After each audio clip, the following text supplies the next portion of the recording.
A Caterpillar's Life from The Memoirs of an Olive Tree by E.B. Vargas. Ever been tempted to do something you knew was wrong? We all have been. Resisting temptation is hard, and sometimes we do the naughty thing. But what's important is to admit when we've done something wrong and turn away from it. Well, Ollie the Olive Tree remembers a certain little caterpillar who was tempted. I am the Lord your God. Consecrate yourselves, and be holy because I am holy. Leviticus 11:44a, NIV. Sanctification.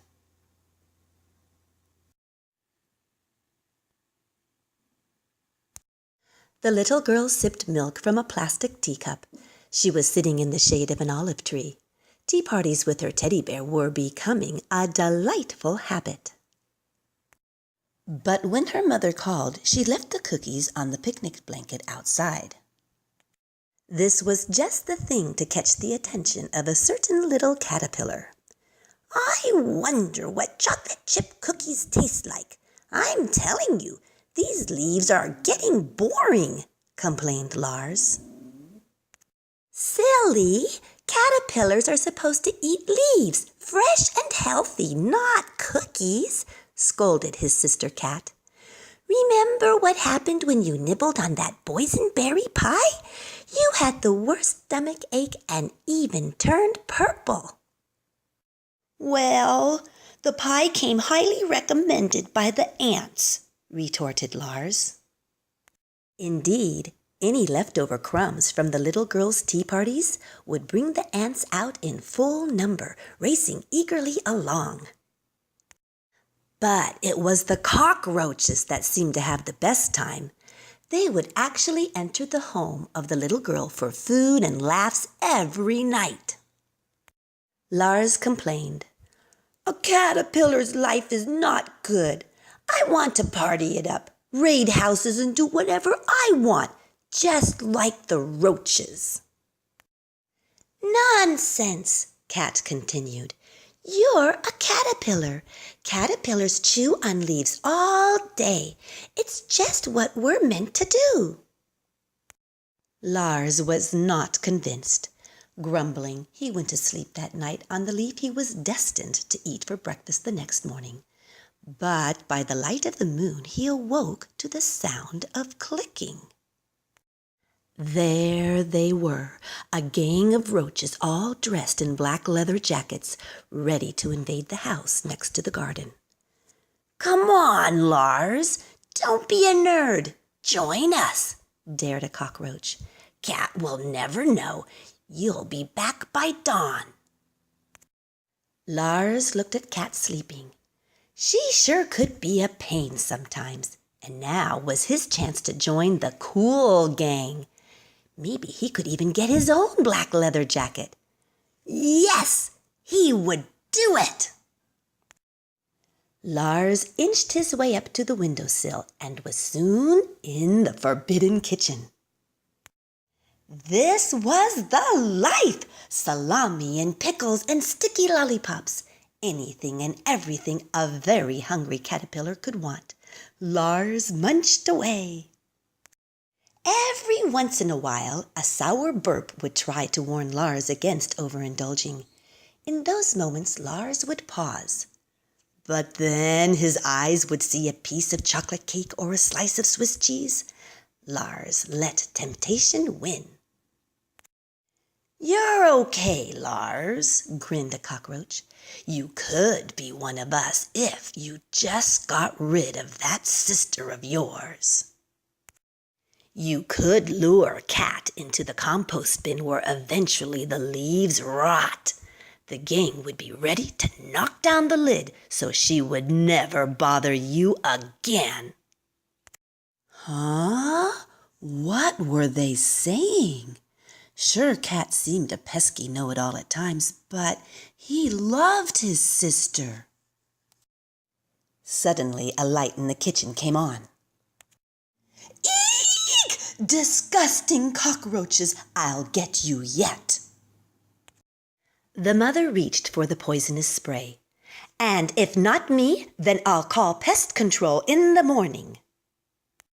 The roaches scurried into the dark corners and cracks, but Lars was much slower and couldn't hide. "What's this?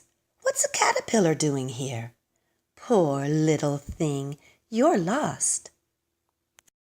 The mother put some holes in the lid of a jar and placed the caterpillar in the sealed glass prison. Then she turned off the light, leaving Lars in the dark, alone. What was going to happen to him now? Lars's tummy rumbled terribly from his naughty extravagance earlier. Regrets! All he wanted now was to be back eating leaves, back with his sister, back where caterpillars belonged. Life was miserable. The night was long. But morning finally came. "I have a surprise for you in the kitchen," the mother's voice could be heard. The little girl came running in. "Ooh, a caterpillar!" she giggled. "Can I give him some Cheerios?" "No, silly," the mother responded. "Caterpillars eat leaves. I just wanted you to see him, but after breakfast you need to put him in the garden." Once breakfast was in her tummy, the little girl picked up the jar with Lars inside. "I promise to eat all my vegetables if you promise to eat lots of leaves, little caterpillar. That way we both grow big and strong." She found a leafy plant in the garden on which to release him. Home! Lars was finally home! Leaves never looked so good. He was done with leather jackets. He was done with cockroaches.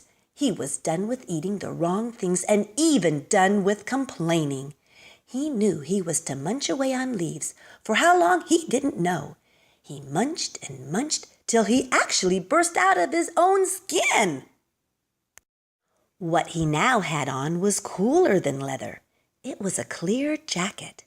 And instead of the urge to steal forbidden treats as the cockroaches would, Lars felt a quiet contentment.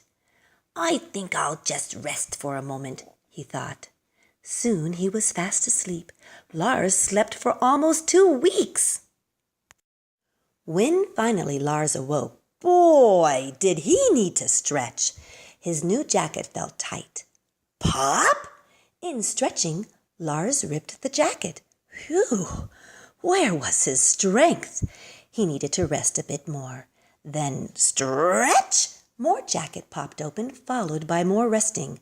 But with each stretch, Lars didn't feel weaker, but actually stronger. Finally, the jacket was off, but Lars seemed wet. Had he worked up a sweat from all that stretching? No need to complain. The sun felt good on his body, and he would be dry in no time. And what a lovely breeze! One last stretch and Lars was sailing in the wind on colorful outstretched wings. What joy! What gladness! A beautiful butterfly swooped towards Lars. "Lars, isn't it wonderful?" Cat called out. Cat and Lars fluttered together among bright, colorful flowers, only stopping occasionally to sip sweet nectar. They soared in the high blue sky, looking down upon the garden in which they had grown up, and the laughter of a little girl filled the air. Life was very good.